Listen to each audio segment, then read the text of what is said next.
اور صحابہ کا طرز عمل دیکھیں. اختلاف میں نے آپ کو پہلے کہا تھا پیدا ہو جانا کوئی یہ چمبے کی بات.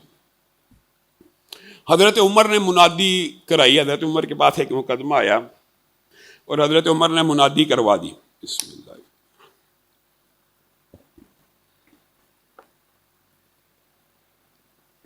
کہ فلاں عورت نے زنا کیا ہے, اس کو رجم کر دیا جائے. حضرت عمر یہ منادی کروا رہے ہیں اور ساتھ ہی جو منادی کرنے والا یہ لفظ کہہ رہا ہے وہ جو دیوانی عورت ہے, وہ جو پگلی عورت ہے, اس نے زنا کر لیا, فلاں جگہ اکٹھے ہو جاؤ, اس کی سنسار کے اوپر گواہ بن جاؤ.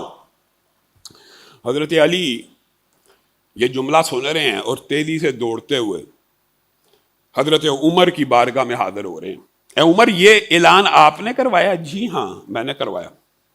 آپ نے رسول اللہ صلی اللہ علیہ وسلم کی حدیث نہیں سنی؟ کون سی علی؟ رفع القلم عن ثلاثۃ, 3 لوگوں کے اوپر سے قلم کو اٹھا لیا جاتا ہے. عن النائم حتی یستیقظ, سوئے ہوئے شخص سے جب تک وہ جاگ جائے. عن الصبی حتی یحتلم, ایک نابالغ بچہ جب تک بالغ نہ ہو جائے. عن المجنون حتی یعقل, وہ پاگل جب تک اس کے ہوش و حواس ٹھیک نہ ہو جائیں یا وہ تندرست نہ ہو جائے. ہاں ہاں علی, یہ حدیث تو میں نے بھی سنی ہے. کہا پھر یہ اعلان کیسا؟ ساتھ اعلان ہو رہا ہے وہ پگلی اور دیوانی اور مجنون عورت ہے, اور ساتھ آپ اعلان کر رہے ہیں اس کو رجم کیا جائے گا. رسول اللہ صلی اللہ علیہ وسلم کا فرمان ہے 3 افراد کے اوپر قلم حرکت میں نہیں آتا جب تک انسان سویا ہوا ہو, جب تک بچہ ہو اور جب تک پاگل ہو. حضرت عمر اسی وقت ہر کاروں کو دوڑاتے ہیں, روک دیا جائے, روک دیا جائے. پہلے عمر نے آرڈیننس جاری کیا تھا اس کو سنسار کرنے کا, عمر کو علی نے ایک حدیث یاد کروا دی ہے.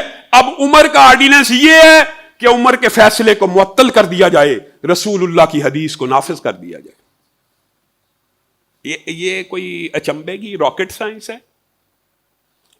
اور اسی سے ملتا جلتا پہلے بھی آپ کے سامنے واقعہ رکھ چکا. حضرت عثمان کے دور میں بھی یہ واقعہ پیش آیا. ایک شخص کو اطلاع ملی اس کے گھر بچہ پیدا ہو گیا. وہ بچہ دیکھنے کی بجائے حضرت عثمان کی بارگاہ میں آ گیا اور حضرت عثمان کو آ کے کہنے لگا میری شادی کو ابھی 6 ماہ گزرے ہیں اور میرے گھر میں بچہ پیدا ہو گیا, اور اثر سے معلوم ہوتا ہے ابھی بچہ اس نے دیکھا نہیں تھا.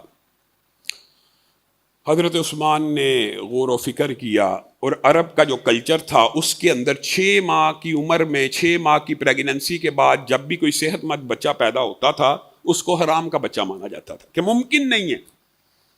اس واقعے سے قبل حضرت عثمان نے سابقہ واقعات کا جائزہ لیا, تاریخ کا, قرآن اور حدیث کا, اس نتیجے پہ پہنچے کہ یہ بچہ حرام کا ہے. فَأَمَرَ بِهَا أَن تُرْجَمَ, حکم دیا اس عورت کو بھی رجم کر دیا جائے. منادی دی جا رہی ہے, عورت رجم کی جا رہی ہے. یہ ایک مسلمانوں کا شعار ہے کہ جب کوئی اسلامی حد نافذ ہو تو لوگ بھی اکٹھے ہوں اس کو دیکھنے کے لیے تاکہ عبرت ہو. منادی سنتے ہوئے لوگ بازار بند کر کے جہاں پہ سنسار کیا جانا وہاں اکٹھے ہو رہے ہیں. ایک نوجوان وہاں پہ جانے کی بجائے دربار کی طرف چل رہا ہے, اور اس نوجوان کا نام کیا؟ سیدنا علی رضی اللہ. حضرت عثمان کے دربار میں پہنچ گئے. اے عثمان, آپ نے ابھی یہ حکم جاری کیا کہ 6 ماہ کا بچہ پیدا ہوا ہے اور اس عورت کو حرام کا بچہ سمجھ کے رجم کر دیا جائے گا؟ جی ہاں. اے عثمان, 6 ماہ کا بچہ تو قرآن پاک میں موجود ہے. عثمان نے آگے سے یہ کہا میرے تو بڑا حافظ ہیں, میرے تو بوتا پڑھ لیا ہی. اے علی, 6 ماہ کا بچہ قرآن پاک میں موجود ہے؟ جی ہاں. اے علی, کہاں پہ موجود ہے؟ کہاں پڑھیے قرآن پاک کو. وَحَمْلُهُ وَفِصَالُهُ 30 شَهْرًا, حمل اور مدت رضاعت 30 ماہ ہوگی. اے علی, یہ تو 30 ماہ ہے, 6 ماہ کہاں سے نکلے؟ کہا دوسرے مقام سے پڑھیے. کہا کون سے مقام سے؟ کہا وَالْوَالِدَاتُ يُرْضِعْنَ أَوْلَادَهُنَّ حَوْلَيْنِ كَامِلَيْنِ لِمَنْ أَرَادَ أَنْ يُتِمَّ الرَّضَاعَ. جو بندہ چاہتا ہے کہ مدت رضاعت پوری کر دی جائے تو وہ 2 سال بچے کو دودھ پلائے.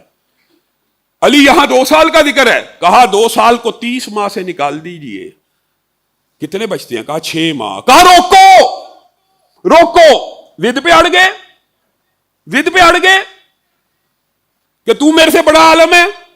یا صحابہ کے دو گروہ بن گئے، آدھے علی کی مان لیں، آدھی عثمان کی مان لیں، حق ایک ہے باطل ایک ہے. 99% مسئلے ایک حق ہے ایک باطل ہے. 1% نصوص ایسی ہیں جہاں سے دو مطلب نکلتے ہیں، لیکن انہی کو بنیاد بنا کے یہ بھی صحیح ہے وہ بھی صحیح ہے، یہ بھی ٹھیک ہے وہ بھی ٹھیک ہے، تو بھی ٹھیک ہے میں بھی ٹھیک ہوں، سب ٹھیک ہے. تو دین کا یہ مذاق ہے، دین کا یہ مذاق ہے. بھاگو، روکو. اگر اس کو رجم کر دیا گیا تو عثمان اپنے رب کو کیا منہ دکھائے گا؟ لوگ دوڑے، ہرکارے گئے. اور عجیب بات یہ ہے کہ جس وقت ہرکارے وہاں پہ پہنچے، اس عورت کو دفن کر دیا گیا تھا اور اس کا صرف سر باہر تھا. پاس سگی بہن کھڑی زارو کتار رو رہی ہے، ہائے ہائے ہائے ہائے ہائے، آہو بکا کی کیفیت ہے.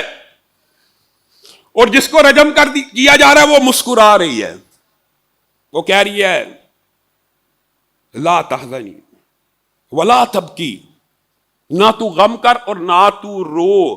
فوالذی نفسی بیدی، اس ذات کی قسم جس کے ہاتھ میں میری جان ہے، ما مسنی الرجل قط غیر، اللہ کی قسم برائی کرنا تو دور کی بات ہے، میرے خامند کے علاوہ مجھے کسی نے چھوا تک نہیں ہے.